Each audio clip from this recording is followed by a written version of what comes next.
Is the heavyweight division still stacked? It might be different right now, but I'm curious to know if it's still stacked. Hey, what's going on YouTube? Welcome to another video, and we're gonna be getting into some heavyweight boxing. Now, for those who don't know, I am a heavyweight Taekwondo fighter, so I would be in the heavyweight category, and I would like to know who is the best boxer in the heavyweight category today. So let's just jump in and check it out. Welcome back, fight fans, to another video here on The Fight Game. For the first time in a long time, the heavyweight division in boxing is back. Heavyweight division is back? Has it left? Was there no heavyweight division before?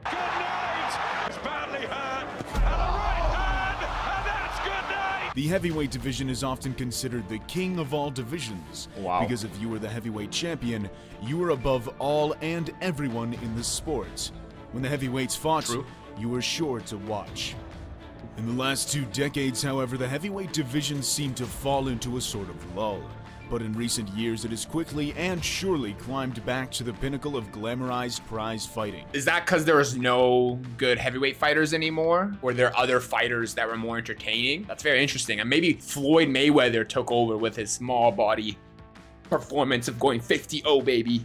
In this video, we'll be taking a look at the entire heavyweight division and what we can expect in the coming years for the sport's most storied division. We're still not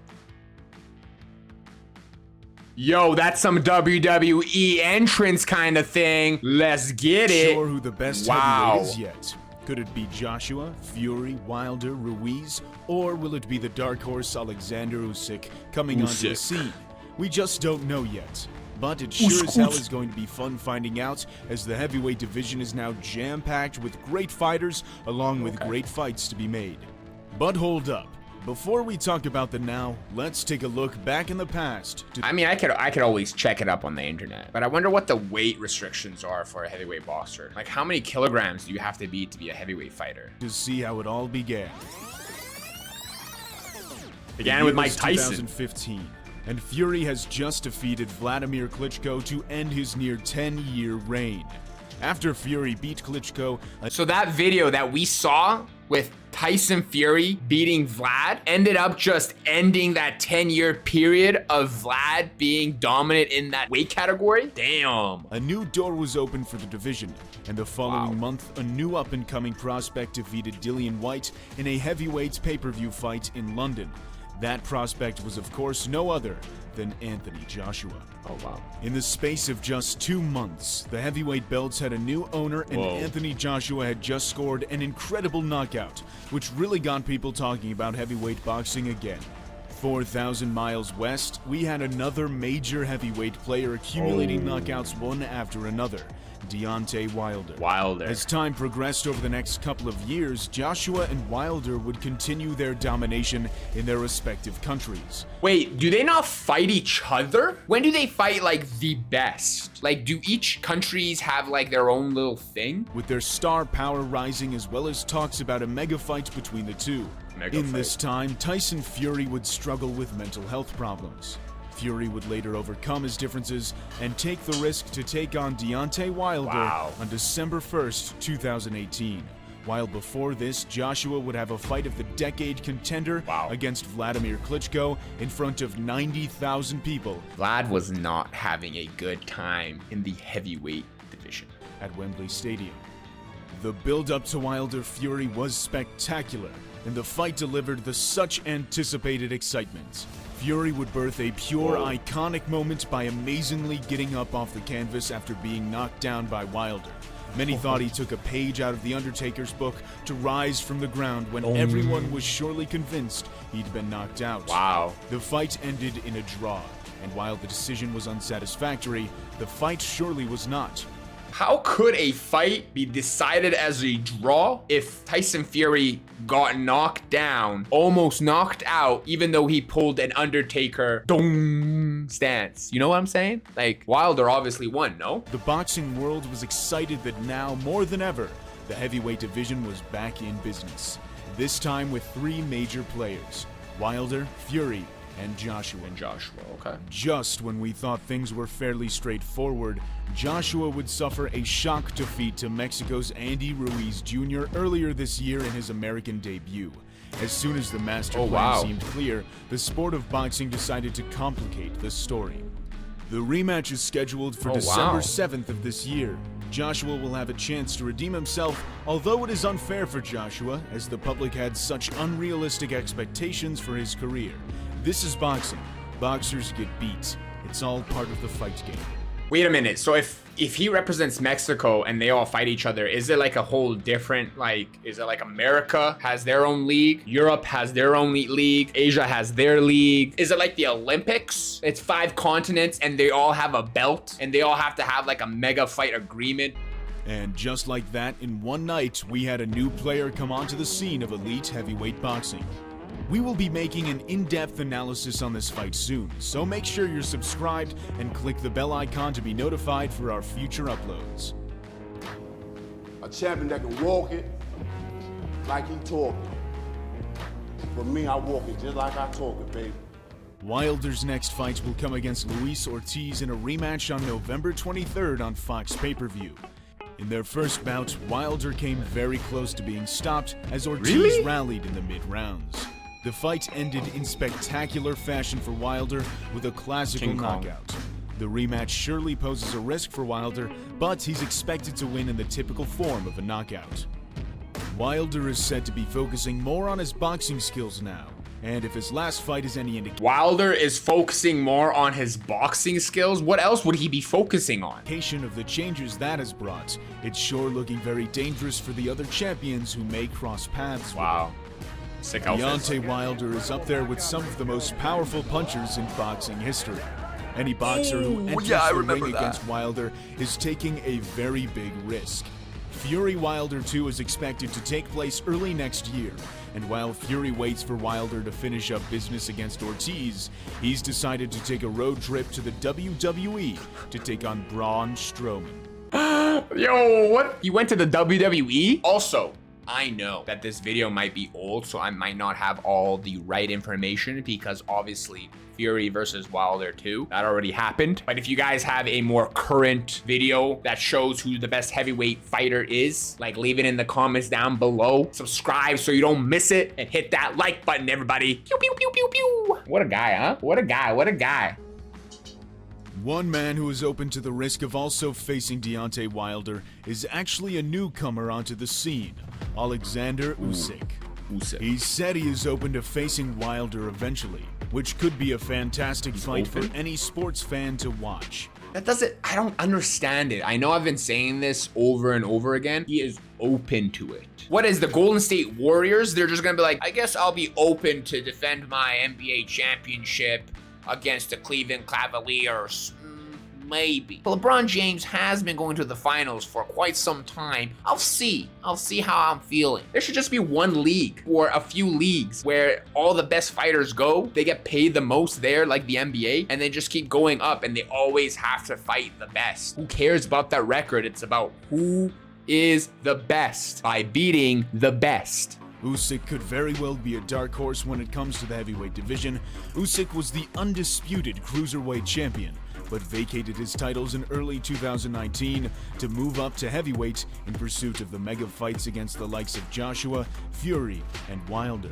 Superstar.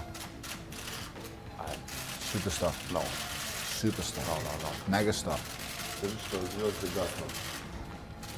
Usyk may not have the one-punch power for heavyweight, but his footwork, head movement, and angles are some of the best. He boxes similarly to Lomachenko in the sense that he breaks down his opponents throughout the course of the fight. This is one of Usyk's main advantages over all the others. He can chip away at his opponents until they finally crumble, especially with his great body shots.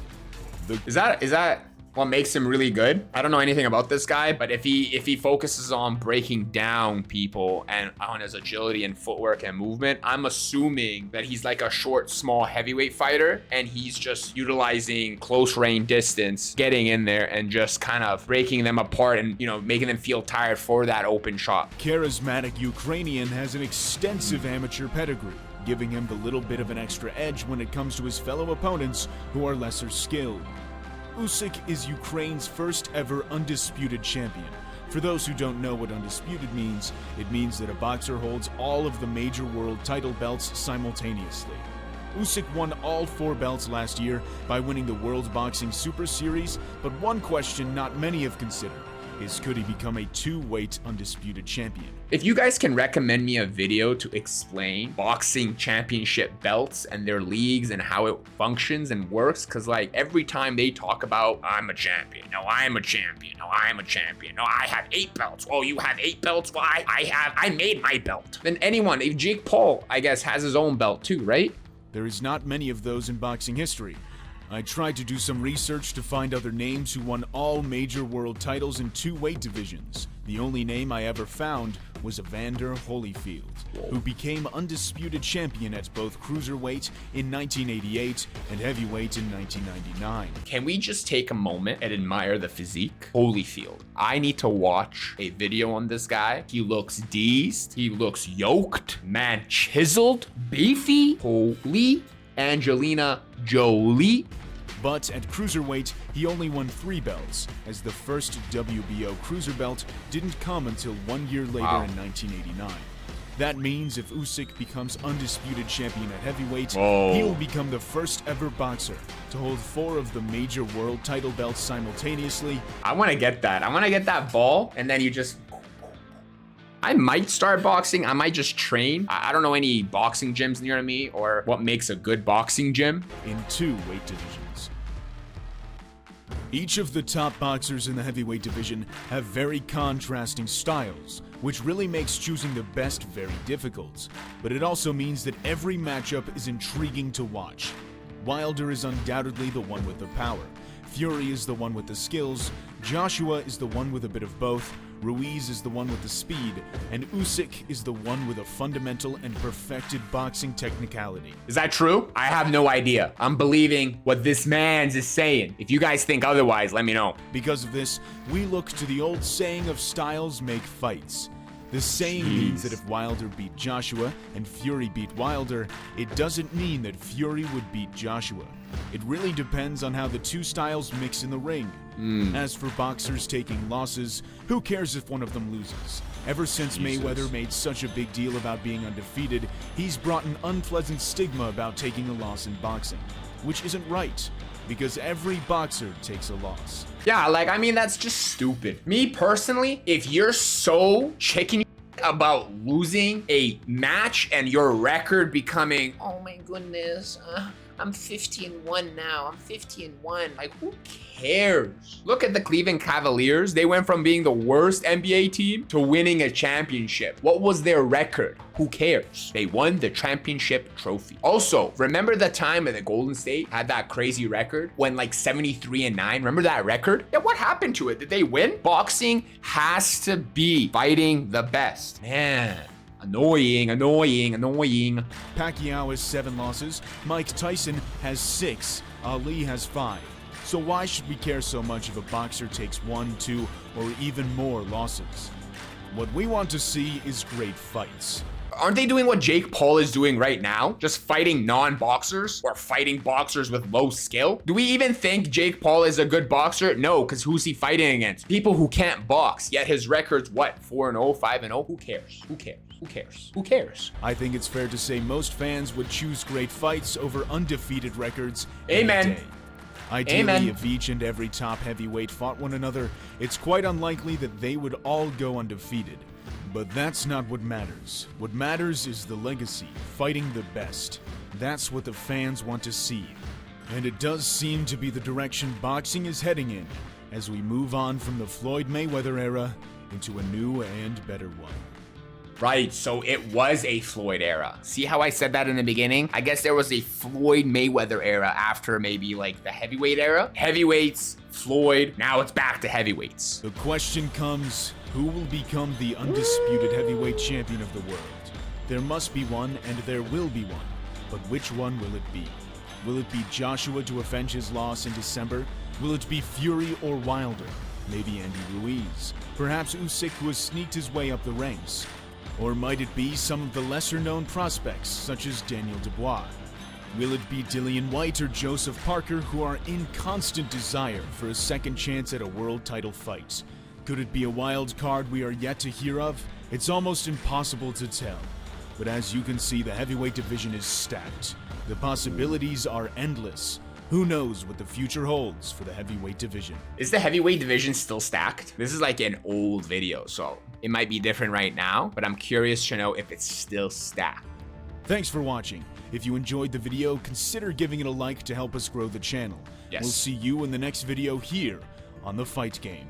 That was a pretty good video. I didn't know that the heavyweight era kind of like was gone for a little bit. Like, if it's not entertaining and it's just a bunch of good fighters fighting plugs, no one wants to watch that. That's why UFC is becoming so much bigger and bigger, is because it's like you're seeing a champion, a clear champion, and you see all the people in the division fighting their way to just fight that one fighter. There isn't anyone being like, I'm the UFC champion, I'm the AFC champion, I'm the ECU champion. There is no 4, 5, 16 million belts. Everyone knows UFC has the greatest fighters, I think.